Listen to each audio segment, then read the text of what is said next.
Thank you, Mr. Speaker. Mr. Speaker, I rise today with a heavy heart. I rise today with a sense of responsibility and duty to the people who have elected me, a sense of duty to this country, a sense of duty to the Constitution of the United States of America. I rise today, Mr. Speaker, to call for the impeachment of the President of the United States of America for obstruction of justice.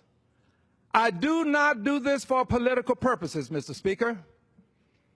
I do this because I believe in the great ideals that this country stands for: liberty and justice for all. The notion that we should have government of the people, by the people, for the people. I do it because, Mr.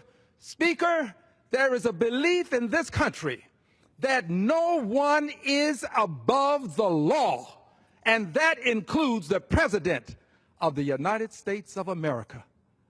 Mr. Speaker, our democracy is at risk. Mr. Speaker, this offense has occurred before our very eyes. It is perspicuous. It is easy to understand. Mr. Speaker, we are talking about a president who fired the FBI director who was investigating the president for his connections to Russian involvement in the president's election. Mr. Speaker, this is not about the president firing the FBI director because he was investigating someone else. It's because the FBI director was investigating the president himself. And after firing the director, he went on to let us know that he considered the investigation when he fired him. And then he tweeted language that would be intimidation or a warning, an admonition, very strong to say the very least. Mr. Speaker, we cannot allow this to go unchecked. The president is not above the law. It is time for the American people to weigh in. Mr. Speaker, the American people are a part of this democracy. This is a participatory democracy. The American people don't participate on election day only. The American people participate daily, and this is your day to act. This is your day.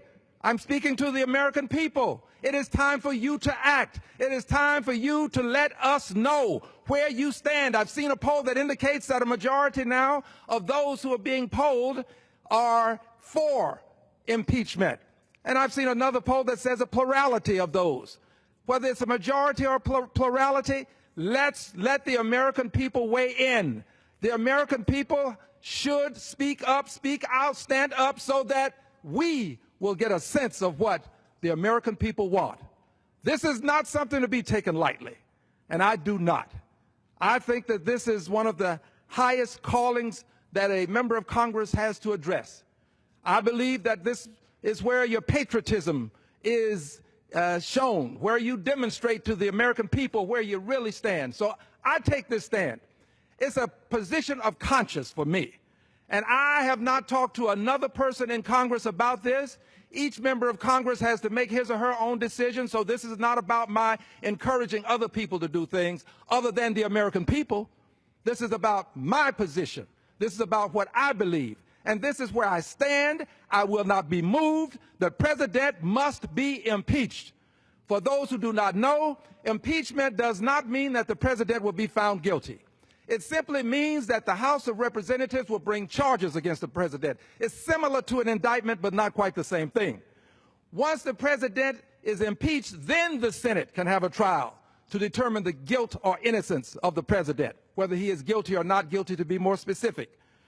But the House of Representatives has a duty that it can take up, and that is of impeachment. I stand for impeachment of the president. How can you weigh in? Well, you can contact my good friends over at Free Speech for People. And at this organization, they have a petition. The petition would allow you to weigh in and become a part of the nearly 1 million people who have already said the president ought to be impeached. You can weigh in at impeachdonaldtrumpnow.com. impeachdonaldtrumpnow.com. And believe me, if a plurality of the people are saying it now, and that's the poll that I really put my emphasis on, the one that says a plurality believes that the president should be impeached, more than 40%, I think that can grow. And I assure you, once you weigh in, American people, there will be a difference in the attitudes about this. I want to thank you, Mr. Speaker, for this opportunity, because but for this opportunity, you might not hear my voice. I am a voice in the wilderness, but I assure you that history will vindicate me. I assure you that righteousness will prevail. I assure you that no lie can live forever, and truth crushed to earth will rise again. I yield back my time. Gentleman yields, and members are reminded to refrain from engaging in personalities towards the President, such as accusations that he committed an impeachable offense. The Chair now recognizes the gentleman from North Carolina, Mr. McHenry, for 5 minutes.